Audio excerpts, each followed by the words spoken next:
Hi everyone, welcome back to my YouTube channel. In one of our last videos, I have created a VBCS application.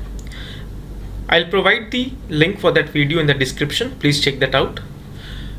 So in that video or in that VBCS application, we were taking user input and were inserting the same records into the database. And in the background, actually an integration was running which was taking the input from the VBCS screen and then inserting the same into the database. So today we'll be creating the same kind of integration. Before creating the integration, I'll tell you about the connections which we would be requiring in our integration. The first would be a REST connection, which would be used as a triggering point for that integration, so that that integration can be triggered from any application, or you can trigger it from a postman, or you can trigger it from the browser. And the second connection would be of the DB, the database into which we want to insert the value.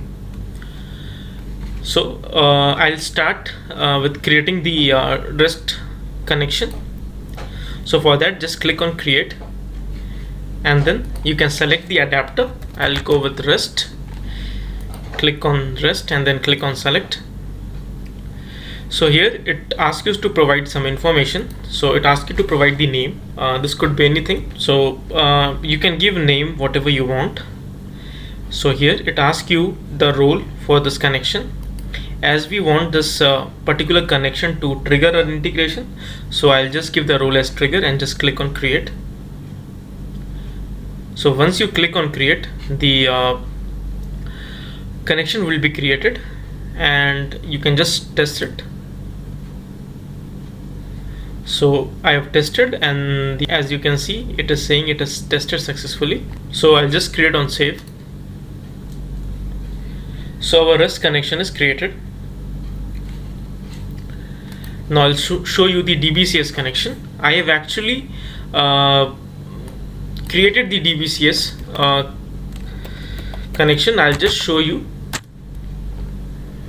what informations we need to provide. So this is my DB. So this is my DBCS connection. I'll just click on it. So here it requires you to provide the basic information which you would be using to establish the connection with your database. That is your host point, your port, your service name, and your username and password. Also, if your agent has been configured for the database, you need to provide that also. And once it is done, you can just test it. So this connection is also tested successfully. As I haven't made any change, I won't save it because the connection is already saved. I'll just go back. So now we are done with the connections. We have created a REST connection to trigger the integration, and the other that is our DBCS connection that would be used to insert data into a DB. So now coming to the integration. So now we'll start creating our integration. To do that, just click on create. Now here it will ask us the type of style of our integration. We would be going with app driven because we want this integration to be triggered from anywhere. We can trigger it directly from the browser, or we can trigger it from VBCS, or we can trigger it from any third-party apps. So I'll just click on app driven orchestration and just click on select. So here it asks us to provide some name. So I'll just provide the name.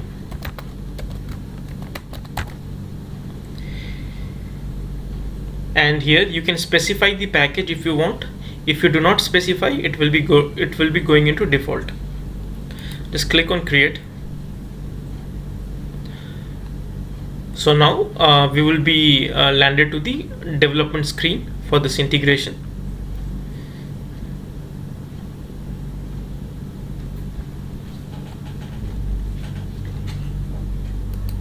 So I'll just change the layout to horizontal. So this is the development page for the integration.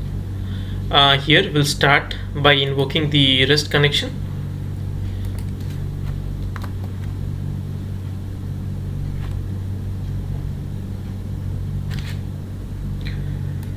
So we'll select our REST connection here.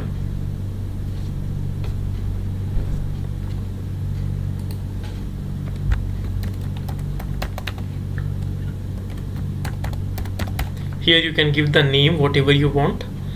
I have given trigger point. Just click on next. So now here it asks what operation do you want to do. It's not a mandatory field, you can give whatever you want.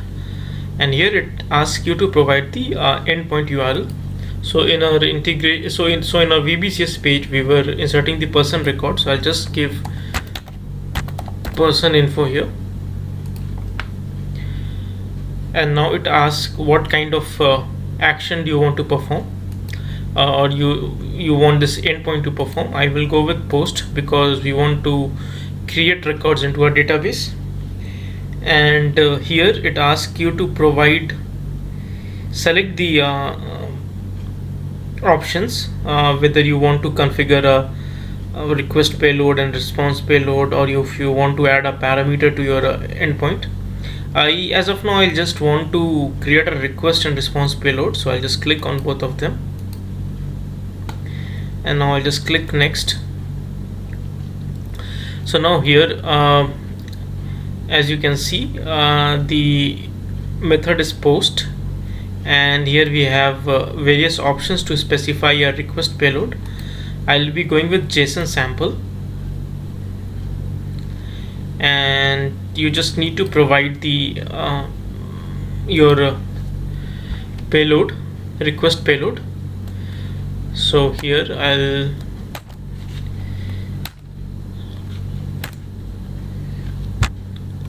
so in that video we were taking name,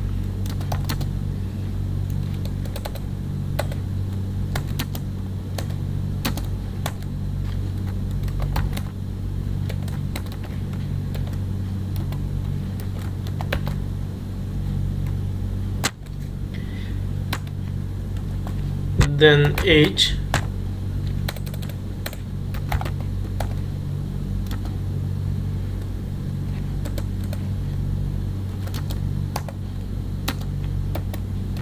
so as age was a number type, we do not need to specify it into double quotes,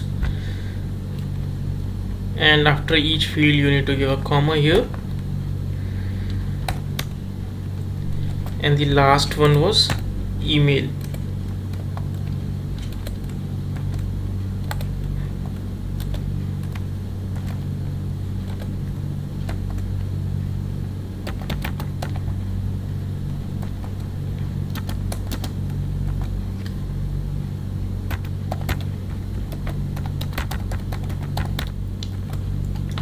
So before moving forward, I'll show you the table structure. So this was our table. It has columns such as name, age, email ID, and the ID. Here, while defining the table, I have made ID column to be populated by identity column. I will provide the link for how you can specify an column to be populated as identity column. I have made a separate video for it, please check that out. So our request payload is done. I'll just click on OK.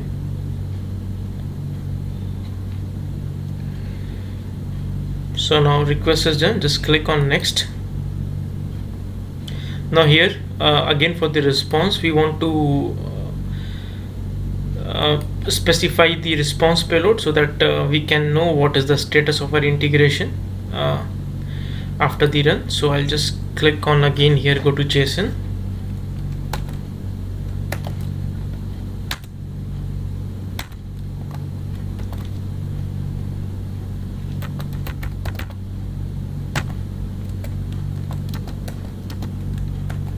You can provide anything here or just keep it null. I'll keep it null for now.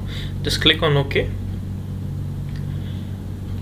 So we are done with specifying the request payload. We are done with specifying the response payload. Just click on next now.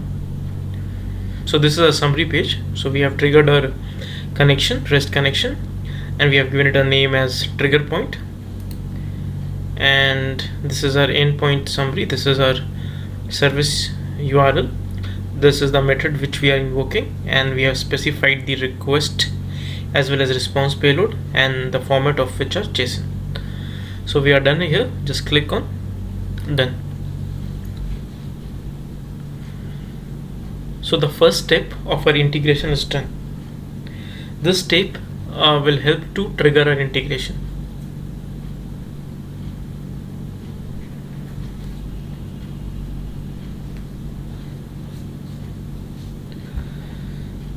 Now second step would be inserting the records into our database. For that we need to trigger our database connection.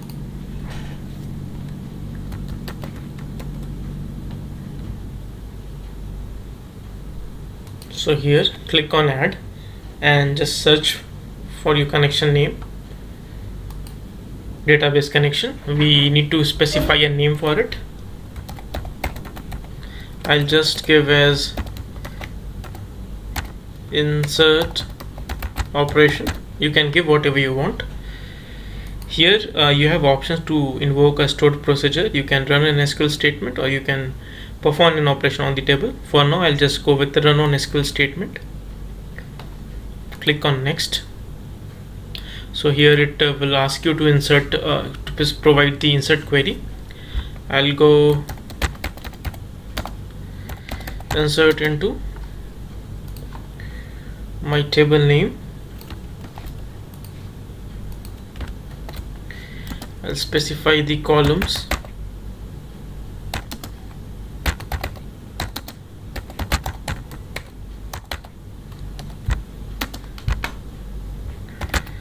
And for values I'll pass parameters. So this parameters would be mapped with my request payload. So to specify parameters you use hash here, then give whatever name you want. I will go with the same name which I'm using for the fields in the table, so that it will be easier for me to correlate.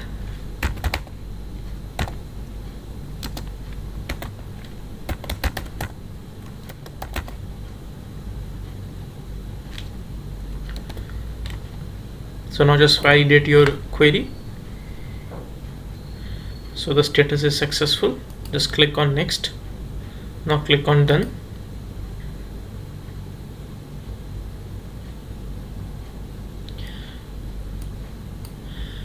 So now here we are done with our REST call, which will act as a trigger point for this integration.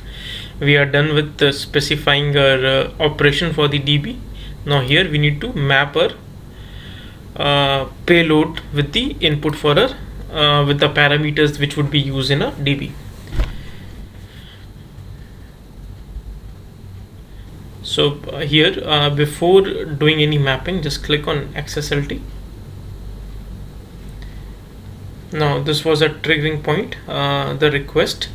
Just expand the request wrapper. So here you see we have provided name, age and email in our payload, request payload. So same comes here, and we just need to map it with our parameters for the insert statement.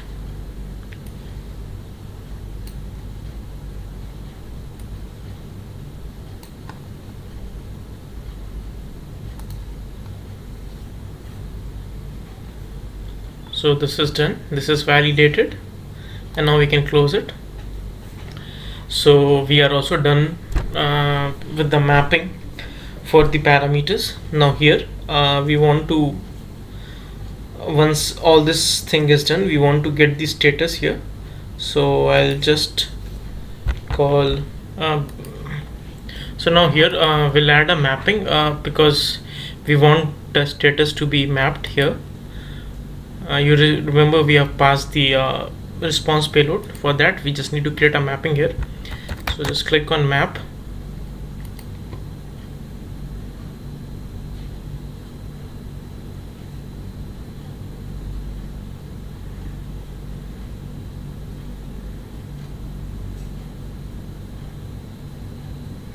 So see, automatically the response comes here.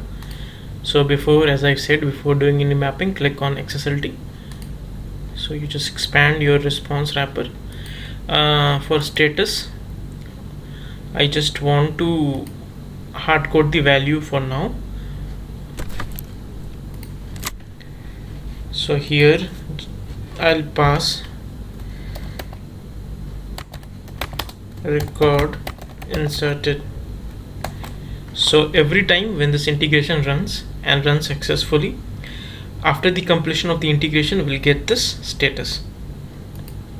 So we just validate it here, and then we'll validate it here. As we have hard coded it, so we have the status and the symbol is A. It means the text. So this validation is done. I'll just click on close.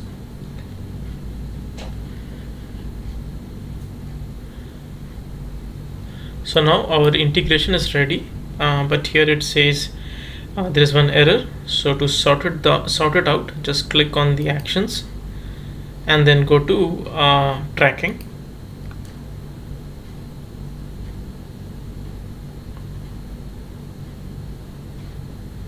So here it basically asks you to provide the business identifier for tracking. So I'll just pass here the name, so that in the tracking while I'll be tracking this integration with the name of the integration, my parameter name would be coming there.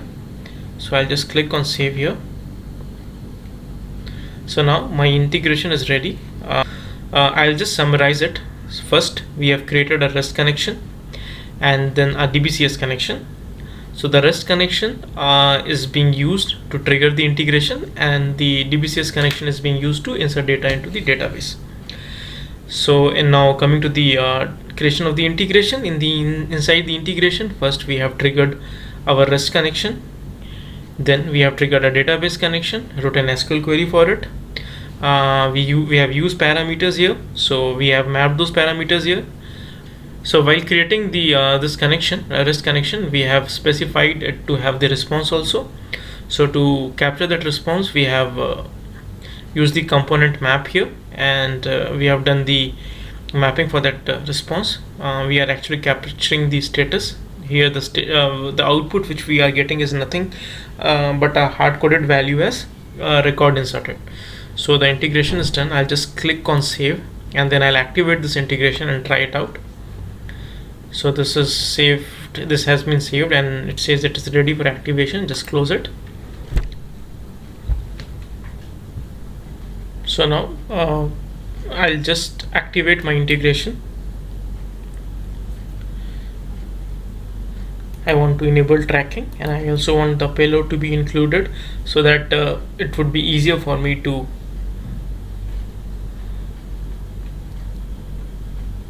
follow up the integration. Just click on active. So now our integration is under process. Now it will be activated in just a minute.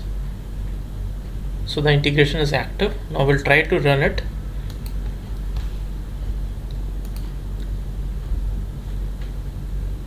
So I'll just click on test.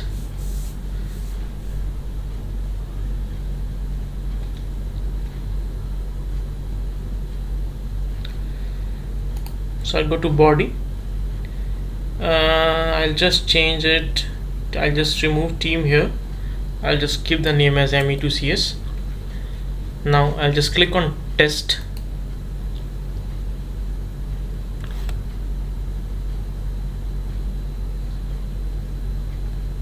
So see, our integration is successfully run, and this is our status, record inserted. And I'll show you in the DB. The record should have been inserted by now.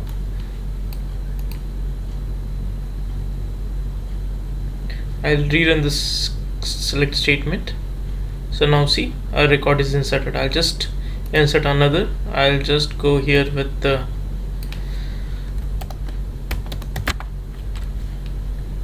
Ramiz. I'll change the age to 34 and test it again. Again, the integration is successful and the status is record inserted. I'll again do a select statement on this table.